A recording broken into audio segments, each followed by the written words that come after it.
Life in my early years was a silent movie, played within the confines of a home that felt more like a fortress. My family, bound by strict norms that bordered on the extreme, watched my every move, every word, and every breath I took. It was a life of muted colors, where expressions were guarded, and spontaneity was a distant dream. My grandmother, Eleanor, was the first crack in that rigid world. She saw the life I was living and decided it was no life for a child. With a determination that matched her compassion, she pulled me out of that house when I was 13 and introduced me to a world where love wasn't just a whispered word but an everyday reality. Under her care, I blossomed. I traded silence for soft laughter, restrictions for freedom, and fear for love. But the shadows of my early years lingered, shaping me into a shy, modest young woman, whose comfort zone was the small, safe world I had built around myself. Web design became my chosen path, a career that allowed me to weave my creativity into the fabric of the digital world while staying within the protective walls of my home. My laptop was my window to the world, a world where I could be bold in my designs yet safeguarded from the direct gaze of society. On my 30th birthday, Grandma Eleanor decided it was time for me to meet someone, a thought that both thrilled and terrified me. Through her network, she found Ethan, a man just a few years my senior, known for his charm and seemingly gentle nature.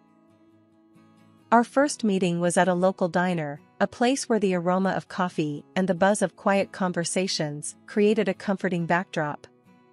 Ethan walked in, his presence like a new chapter waiting to be written. "Lily, right? Your grandma's told me so much about you. Heard you're quite the artist with your web designs," Ethan said, his voice smooth, his smile easy. A blush crept up my cheeks, unaccustomed to such direct praise. "Thank you, Ethan. That's kind of you to say. And yes, design is my passion." As we talked, a connection began to form, gentle and tentative, like the first rays of sun after a long night. Ethan's words were like a balm, soothing the years of conditioned caution and reserve. "Lily, there's something about you. Your modesty, it's refreshing in this loud world. It's like discovering a quiet cove in a stormy sea," he said, his gaze holding mine with an intensity that stirred something deep within me. His words, so full of promise and understanding, touched a part of me that I had kept hidden, locked away from the world. "You know, Lily, I've always believed that true strength lies in being yourself, in a world that tries to make you like everyone else. I see that strength in you," Ethan continued, his voice sincere and warm. The days following that first meeting with Ethan were like stepping into a new world, one where the colors were brighter, and life felt more vivid. Our encounters were simple but meaningful, centered around long conversations over coffee, walks in the park, and shared laughter that seemed to echo long after we parted. One brisk afternoon, as we strolled through the park with leaves crunching under our feet, Ethan turned to me, his eyes shining with an idea. "Lily, you ever been to the old Wilson's farm? They've got this apple orchard, look straight out a postcard in the fall." I shook my head, a smile spreading across my face. "Can't say I have, Ethan. My adventures have been pretty limited to the digital world, you know?"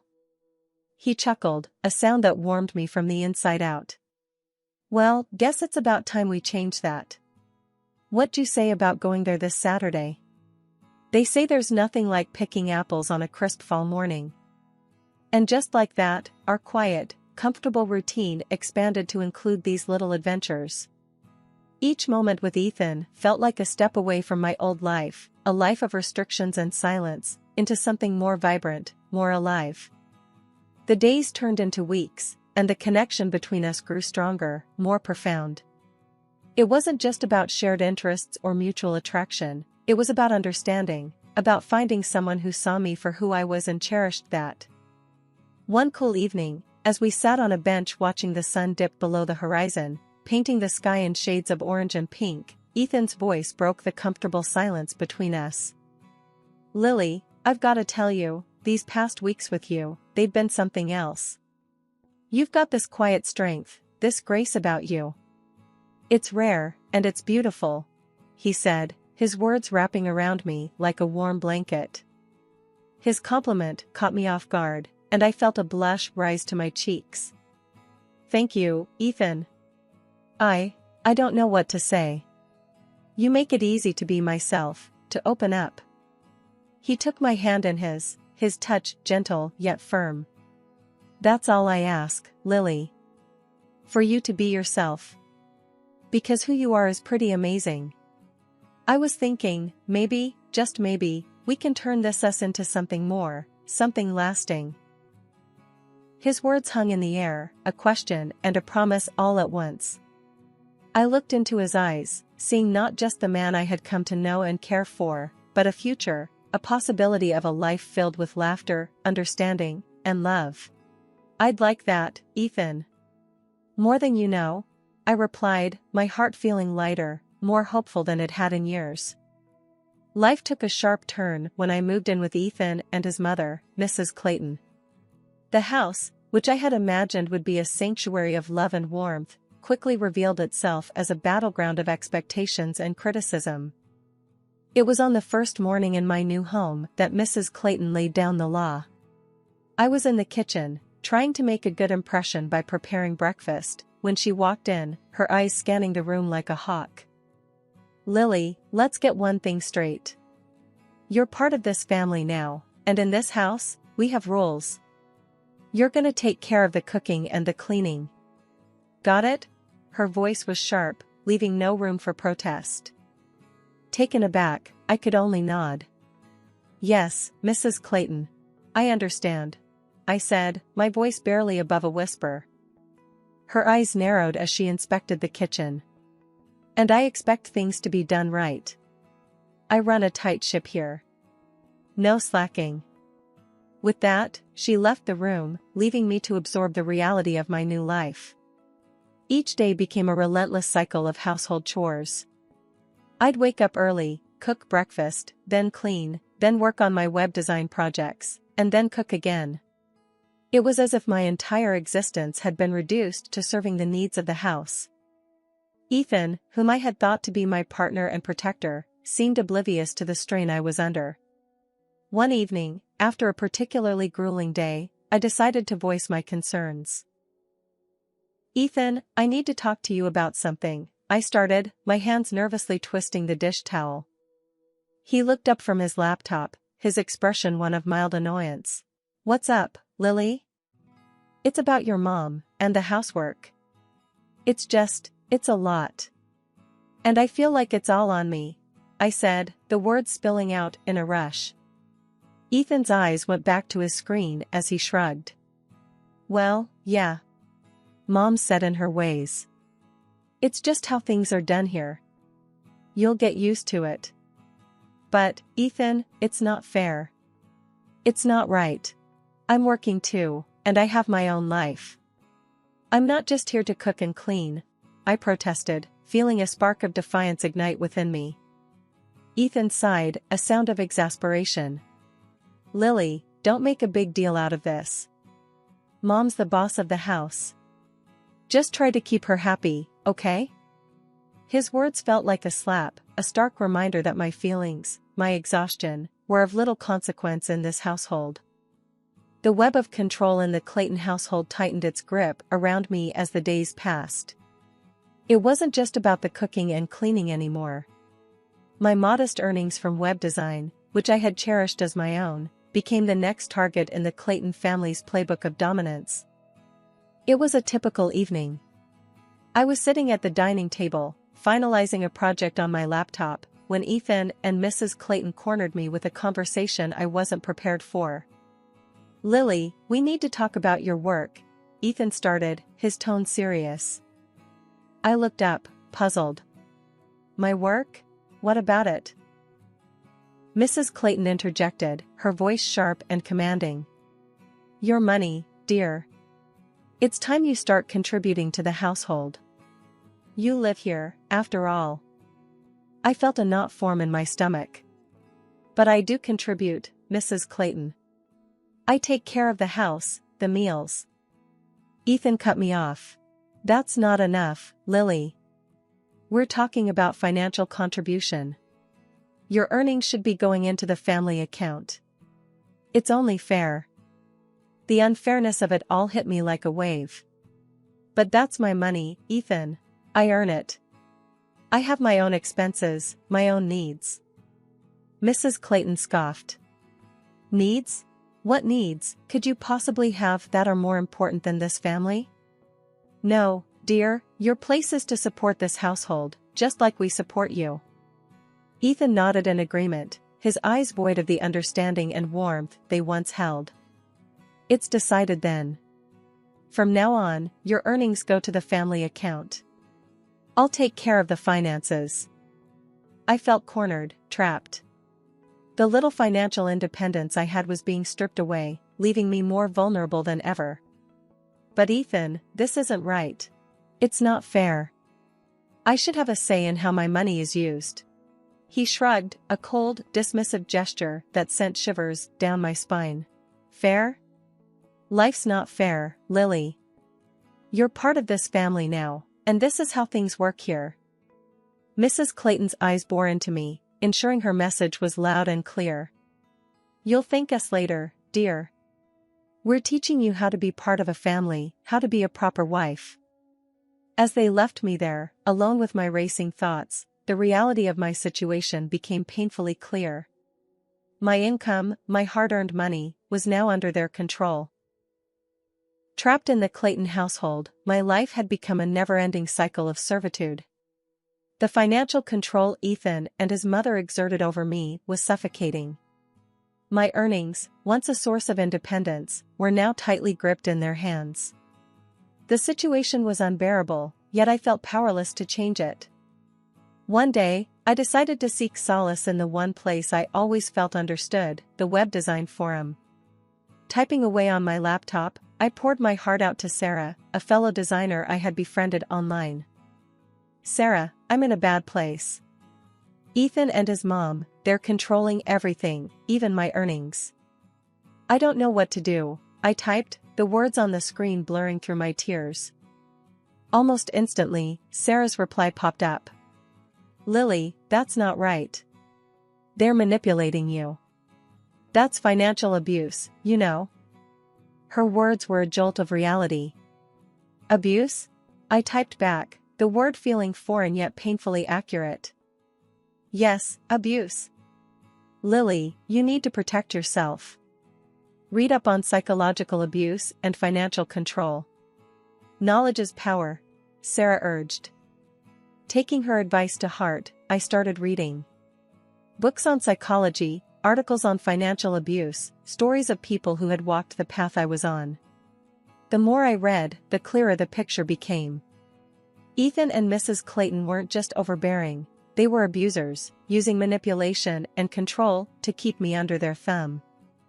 One evening, as I was absorbed in a book on psychological growth, Mrs. Clayton barged into my room, her eyes scanning the title in my hands.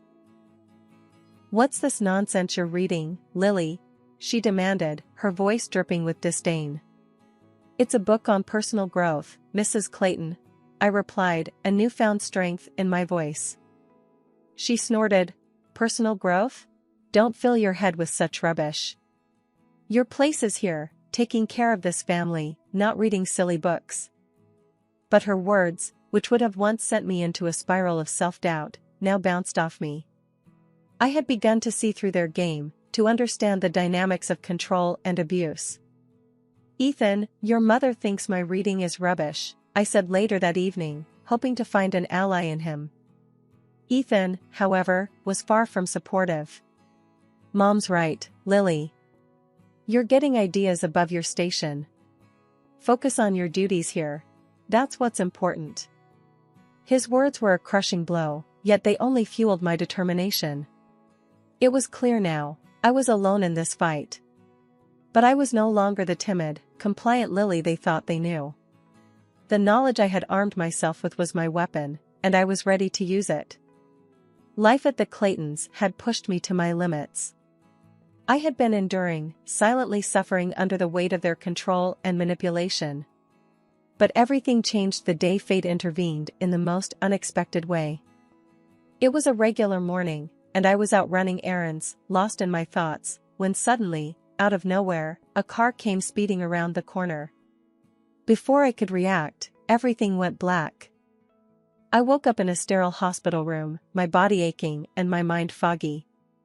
As my vision cleared, I saw Ethan and Mrs. Clayton standing by my bedside.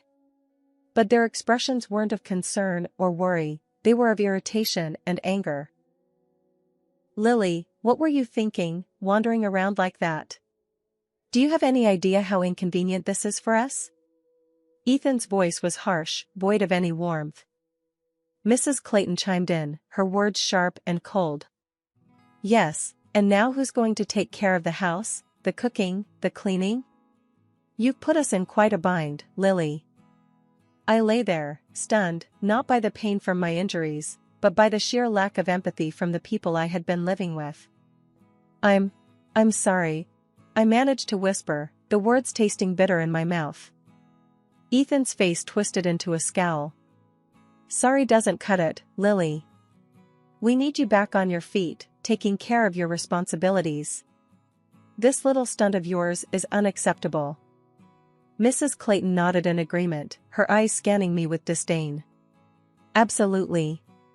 And once you're back, we expect you to make up for the lost time. No slacking." Their words, their complete disregard for my well-being, lit a fire within me.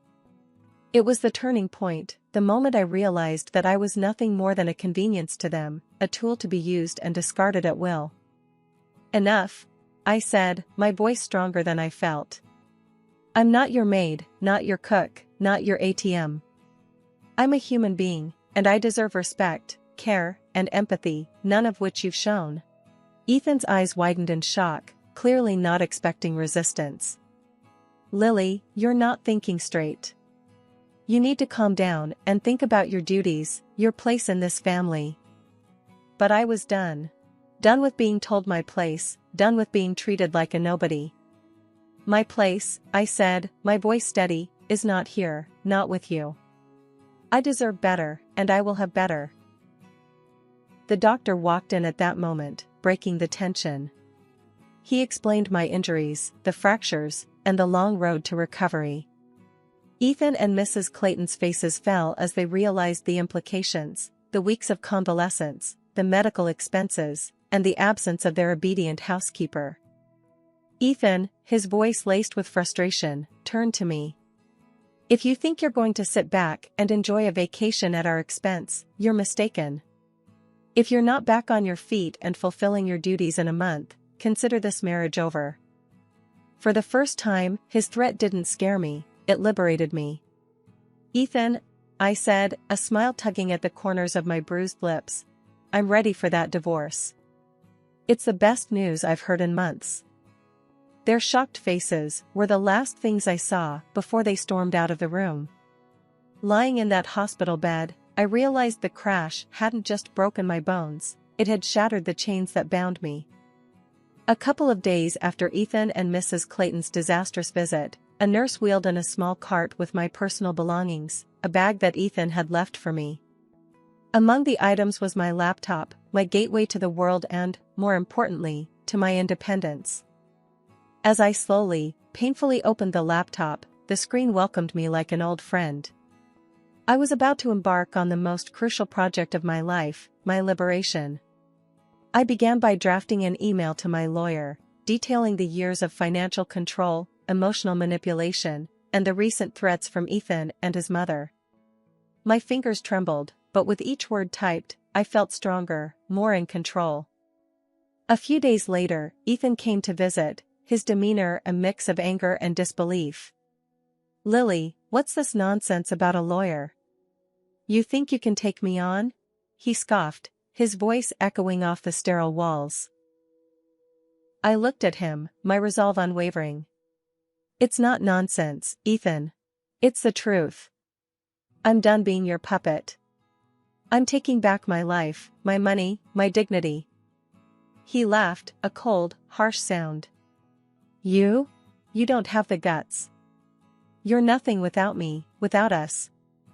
But I wasn't the old Lily anymore. "Watch me, Ethan.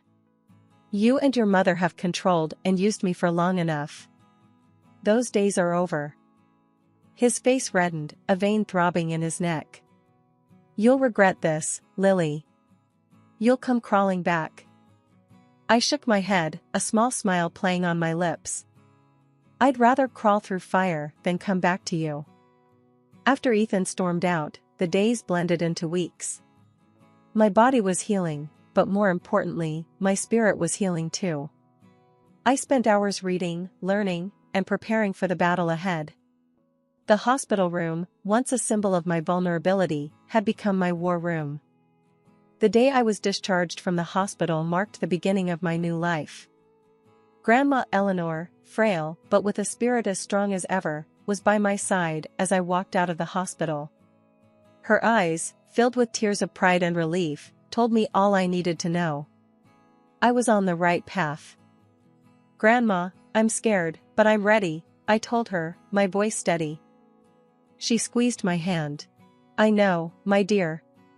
And you're not alone. We're in this together. The journey back to Grandma Eleanor's house was quiet, but it was a silence filled with determination and hope. The old Lily was gone, and in her place stood a woman ready to reclaim her life, one step at a time.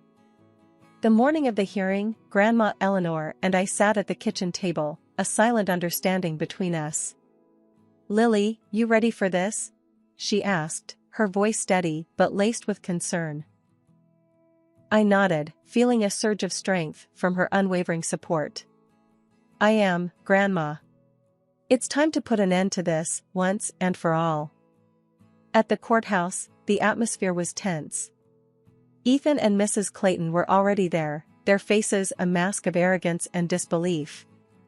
They still couldn't fathom that the once submissive Lily was challenging them. As we walked past them, Ethan's voice, cold and mocking, reached my ears. You really think you can win this, Lily? You're just a nobody. I stopped, turning to face him, my gaze unflinching. I am somebody, Ethan. And today, you'll see just how much you underestimated me. The court proceedings were a blur, with testimonies given and evidence presented.